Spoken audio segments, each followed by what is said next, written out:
বেণীমাধব, বেণীমাধব, তোমার বাড়ি যাব। বেণীমাধব, তুমি কি আর আমার কথা ভাবো? বেণীমাধব, মোহন বাঁশি তমাল তরুমূলে বাজিয়েছিলে, আমি তখন মালতী স্কুলে। ডেস্কে বসে অঙ্ক করি, ছোট্ট ক্লাস ঘর, বাইরে দিদিমণির পাশে দিদিমণির বর। আমি তখন নবম শ্রেণী, আমি তখন শাড়ি। আলাপ হলো বেণীমাধব, সুলেখাদের বাড়ি। বেণীমাধব, বেণীমাধব, লেখাপড়ায় ভালো, শহর থেকে বেড়াতে এলে আমার রং কালো।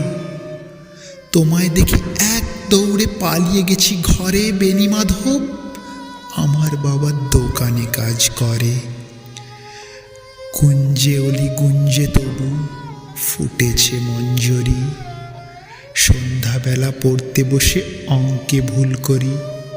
আমি তখন নবম শ্রেণী, আমি তখন 16। ব্রিজের ধারে বেণীমাধব, লুকিয়ে দেখা হলো।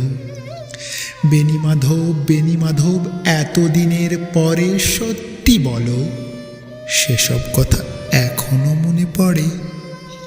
সেসব কথা বলেছ তুমি তোমার প্রেমিকাকে?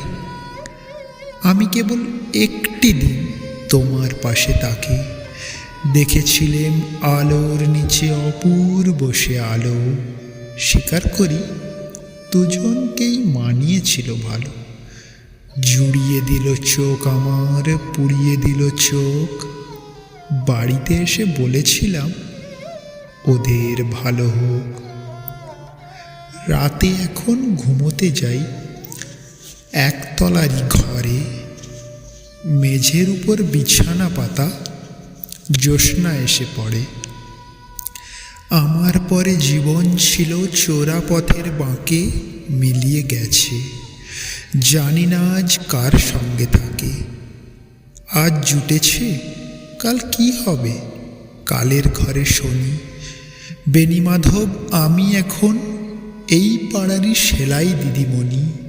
তবু আগুন বেণীমাধব, আগুন জ্বলে কই। কেমন হবে আমিও যদি নষ্ট মেয়ে হই?